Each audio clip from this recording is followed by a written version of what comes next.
इस कहानी की शुरुआत में हमें आज से 65 मिलियन साल पहले की कहानी बताई जाती है, जहां धरती से एक उल्का पिंड टकराया था जिससे सभी डायनासोर्स मारे गए। पर इस कहानी में हम देखते हैं कि वो उल्का पिंड धरती से नहीं टकराता है और अब भी धरती पर डायनासोर्स जिंदा है।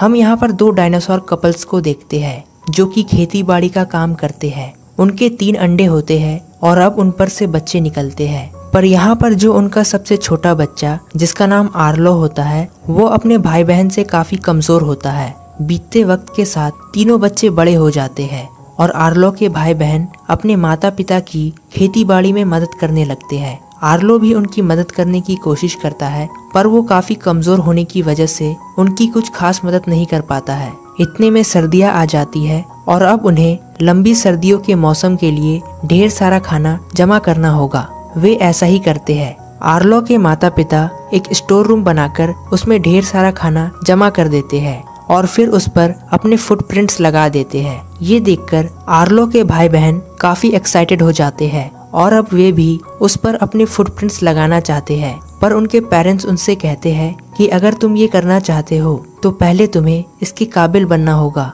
पर आर्लो के भाई बहन ये आज ही करना चाहते थे और खुद को साबित करने में लग जाते हैं। आर्लो भी कुछ करने की कोशिश करता है, पर वो इस बार भी नाकाम हो जाता है। आर्लो को इस बात का काफी अफसोस होता है कि वो फुटप्रिंट लगाने के लायक कोई काम नहीं कर पाया और अब आर्लो ठान लेता है कि वो एक दिन फुटप्रिंट जरूर लगाएगा। अब अगली सुबह होती है और उन्हें पता लगता है कि जो खाना वे सर्दियों के लिए बचा रहे थे उसे किसी ने चोरी कर लिया है। आर्लो के डैड को ये देखकर काफी गुस्सा आता है और फिर वे आर्लो से कहते हैं कि अगर तुम उसका पता लगा लो जिसने हमारा खाना चुराया है तो तुम भी अपना फुटप्रिंट लगा सकते हो। आर्लो ये सुनकर काफी खुश हो जाता है और फिर आर्लो और उसके पिता एक जाल बिछाकर उसका इंतजार करने लगते हैं। थोड़ी देर बाद वो उनका खाना चुराने के लिए एक बार फिर से आता है और इस बार वो उस जाल में फंस जाता है। आर्लो उसे मारने की कोशिश करता है, पर वो ऐसा नहीं कर पाता है क्योंकि वो खाना चुराने वाला एक छोटा सा जंगली बच्चा होता है और आर्लो उसे जाने देता है।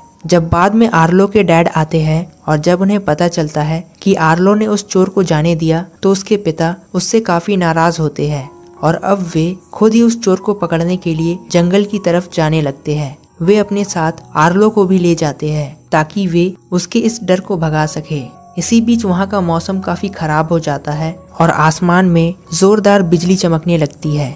आर्लो के पिता उससे कहते हैं कि अब हमें घर लौटना चाहिए, पर अब तक काफी देर हो चुकी थी। तेज आंधी और बारिश की वजह से नदी का पानी ऊपर आने लगता है और आर्लो को बचाने के लिए उसके पिता उसे एक चट्टान पर चढ़ा देते हैं, पर वे खुद इस बाढ़ में बह जाते हैं।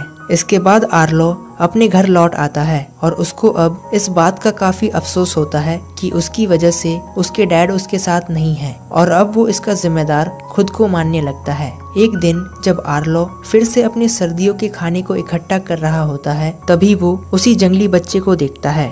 आर्लो को उसे देखकर काफी गुस्सा आता है और अब आर्लो उसे पकड़ने के लिए उसके पीछे भागने लगता है, पर इसी बीच वो दोनों नदी में गिर जाते हैं। आर्लो का सिर एक चट्टान से जा टकराता है और आर्लो बेहोश हो जाता है और उस नदी के बहाव में बहकर अपने घर से दूर आ जाता है। जब आर्लो की आंख खुलती है तो वो खुद को उस नदी के किनारे पर पाता है, पर इससे पहले कि वो कुछ समझ पाता उसे फिर वही बच्चा दिखता है जो कि चट्टान के ऊपर से उसे झांक रहा होता है। अब आर्लो उसका पीछा करते हुए उस चट्टान पर चढ़ता है, पर उसे दूर दूर तक कोई भी नजर नहीं आता है और न ही उसके घर का कोई अता पता होता है। हर तरफ पहाड़ी पहाड़ होता है और अब वो समझ जाता है कि वो खो चुका है। तभी उसे वहाँ पर वही नदी दिखती है और फिर उसे यहाँ पर उसके पिता की कही बात याद आती है कि अगर तुम कभी अपने घर का रास्ता भूल जाओ तो तुम इस नदी के रास्ते चलते रहना, ये नदी तुम्हें अपने घर तक ले आएगी। अब आर्लो यहाँ से उस नदी के किनारे चलते चलते अपने घर की तरफ निकल जाता है। काफी देर तक पत्थरों पर चलने के कारण आर्लो काफी थक चुका था और उसके पैरों से खून भी निकलने लगता है। इसी बीच आर्लो को एक चोटी पर कुछ फल दिखते हैं और जो कि उसे काफी जोरों की भूख भी लगी होती है, तो आर्लो उन फलों को खाने के लिए आगे बढ़ता है। वो उन फलों तक पहुँचने की कोशिश करता है, पर तभी उसका पैर उस पत्थर पर से फिसल जाता है और आर्लो उस चोटी से गुड़कता हुआ नीचे गिर जाता है और उसका पैर एक बड़े से पत्थर के नीचे दब जाता है। आर्लो लाख कोशिश करता है पर वो पत्थर को चाहकर भी नहीं हटा पाता है और जो कि वो काफी थक चुका था तो उसकी आंख लग जाती है।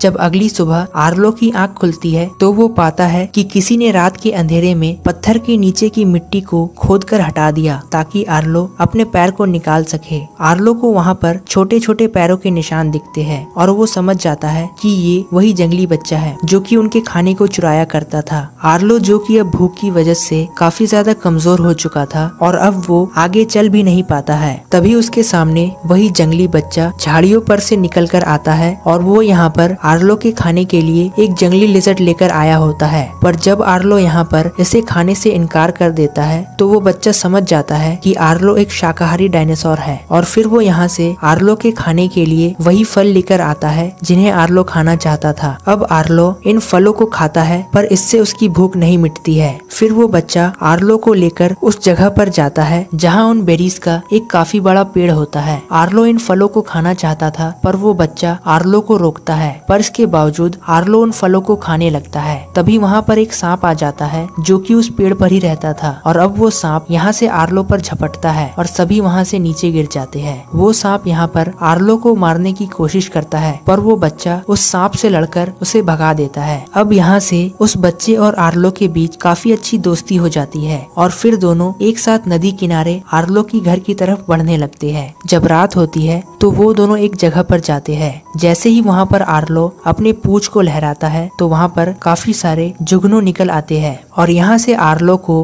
उसके पिता की याद आ जाती है क्योंकि उसने आखिरी बार इन जुगनू को तब देखा था जब वो अपने पिता के साथ था। आर्लो और वो बच्चा कुछ देर तक यहाँ पर मस्ती करते हैं और फिर थककर एक जगह पर जा बैठते हैं। आर्लो यहाँ पर 5 लकड़ियों को खड़ा करता है और फिर बड़ी लकड़ी को गिरा देता है। दरअसल यहाँ पर वो ऐसा करके ये बताना चाहता है कि उसके पिता अब इस दुनिया में नहीं है और अब आर्लो यहाँ पर काफी उदास हो जाता है। वो बच्चा भी यहाँ पर 3 लकड़ियों को खड़ा करता है और फिर 2 बड़ी लकड़ियों को गिरा देता है और अब आर्लो समझ जाता है कि इसने भी अपने माता पिता दोनों को खो दिया है। दोनों यहाँ पर काफी उदास हो जाते हैं और यहाँ से इसी तरह ये रात पार हो जाती है। अगली सुबह वे फिर से नदी के रास्ते से घर की तरफ बढ़ने लगते हैं पर आज के दिन नदी में काफी बड़ा तूफान आता है और इस तूफान को देखकर आर्लो काफी घबरा जाता है। डर के मारे आर्लो वहाँ से दूर भागने लगता है और एक जगह पर जाकर छिप जाता है। जब तूफान शांत होता है तो आर्लो पाता है कि वो नदी के रास्ते से काफी दूर आ गया है और फिर आर्लो हर तरफ नदी को ढूंढने लगता है। तभी हम देखते हैं कि यहाँ पर उड़ने वाले डायनासोर्स आ जाते हैं। आर्लो उनसे नदी का पता पूछता है पर वो कहते हैं कि हमें यहाँ पर नदी के बारे में कुछ भी नहीं पता है। हम तो यहाँ पर उन जानवरों को खाने आए हैं जो नदी के बाढ़ में मारे गए। वे फिर यहाँ पर आर्लो से उस जंगली बच्चे के बारे में पूछते हैं और आर्लो अनजाने में उसके बारे में बता देता है। पर जब आर्लो को एहसास होता है कि ये डायनासोर्स उस बच्चे को मारना चाहते हैं तो फिर वो उसे अपनी पीठ पर लेकर वहाँ से भागने लगता है। तभी उनके रास्ते में 2 बड़े बड़े डायनासोर्स आ जाते हैं और आर्लो उनसे डरकर उल्टे पैर भागने लगता है। पर तभी वहाँ पर एक और बड़ा सा डायनासोर आ जाता है और ये तीनों डायनासोर्स आर्लो को उन उड़ने वाले डायनासोर से बचा लेते हैं और उससे कहते हैं कि तुम हमसे डरो मत, हम भी तुम्हारी तरह शाकाहारी डायनासोर्स है और हम यहाँ पर अपने भैंसों के झुंड को खोज रहे हैं। आर्लो उनसे कहता है कि ये बच्चा तुम्हारी मदद कर सकता है। फिर हम देखते हैं कि यहाँ पर वो जंगली बच्चा सूंघ कर उनके भैंसों के झुंड का पता लगाता है। वो डायनासोर्स आर्लो से कहते हैं कि मेरे भैंसों को चुराने वाले यहीं पर आसपास होंगे और तुम्हें उन्हें बाहर निकालना होगा और तुम उस चट्टान पर जाकर उन्हें आवाज लगाओ। आर्लो ऐसा ही करता है पर डर से उसकी आवाज ही नहीं निकलती है। तभी वो बच्चा जोर से उसके पैर पर काटता है और फिर आर्लो यहाँ पर काफी जोर से चिल्लाता है। आर्लो की आवाज सुनकर भैंसों के चोर बाहर निकल आते हैं और जैसे ही वो आर्लो पर हमला करने के लिए आते हैं तो वो डायनासोर्स उन्हें पकड़ लेते हैं। रात में वो सभी एक बॉनफायर करते हैं जहाँ पर आर्लो उनसे कहता है कि मेरे पिता बहुत बहादुर थे और वो किसी से नहीं डरते थे। पर उन डायनासोर्स का पिता कहता है कि नहीं, डर सबको लगता है, बस तुम्हें अपने डर पर काबू करना आना चाहिए। अगले दिन वो डायनासोर्स अपने भैंसों के झुंड को लेकर अपने रास्ते निकल जाते हैं और आर्लो उस बच्चे के साथ पहाड़ों से होता हुआ अपने घर की तरफ बढ़ने लगता है। वे चलते चलते बादलों से ऊपर आ जाते हैं जहां आर्लो को वही पहाड़ दिखता है जहां पर उसका घर था। आर्लो काफी खुश हो जाता है और खुशी से भागता हुआ अपने घर की तरफ बढ़ने लगता है। वो खुशी के मारे जोर जोर से चिल्लाने लगता है और आर्लो को खुश देखकर वो बच्चा भी जोर से आवाज लगाता है कि तभी उन्हें वहाँ पर किसी और की भी चिल्लाने की आवाज सुनाई देती है। जब वो बच्चा आगे जाकर देखता है तो उसे वहाँ पर अपनी तरह दिखने वाला एक आदमी नजर आता है। वो बच्चा उसकी तरफ बढ़ने लगता है कि तभी आर्लो उसे रोकता है और फिर उसे अपनी पीठ पर बैठाकर वहाँ से आगे बढ़ने लगता है। तभी वहाँ पर उन पर उड़ने वाले डायनासोर्स हमला कर देते हैं। आर्लो उस बच्चे को बचाने की कोशिश करता है पर वे डायनासोर्स उसे ले जाते हैं और आर्लो खाई में गिरकर पेड़ की लतों में फंस जाता है। आर्लो वहाँ से निकलने की काफी कोशिश करता है पर वो नहीं निकल पाता है। तभी उसे वहाँ पर एक बड़ा डायनासोर दिखता है जो कि कोई और नहीं बल्कि उसके पिता होते हैं, जो उसे वहाँ से निकालकर घर की ओर ले जाने लगते हैं। पर जब आर्लो जमीन में देखता है तो उसे सिर्फ खुद के पैरों के निशान दिखते हैं। वो समझ जाता है कि ये उसके पिता नहीं है, ये सिर्फ उसका भ्रम है। पर यहाँ पर इसके बावजूद आर्लो अपने पिता से कहता है कि वो ऐसे घर नहीं जा सकता, उसे पहले अपने दोस्त को बचाना है। आर्लो की इस बात पर उसके पिता को उस पर गर्व होता है। उसके पिता आर्लो को ये करने को कहते हैं और अब आर्लो तेजी से उस तरफ बढ़ने लगता है जहाँ उड़ने वाले डायनासोर्स उस बच्चे को लेकर गए थे।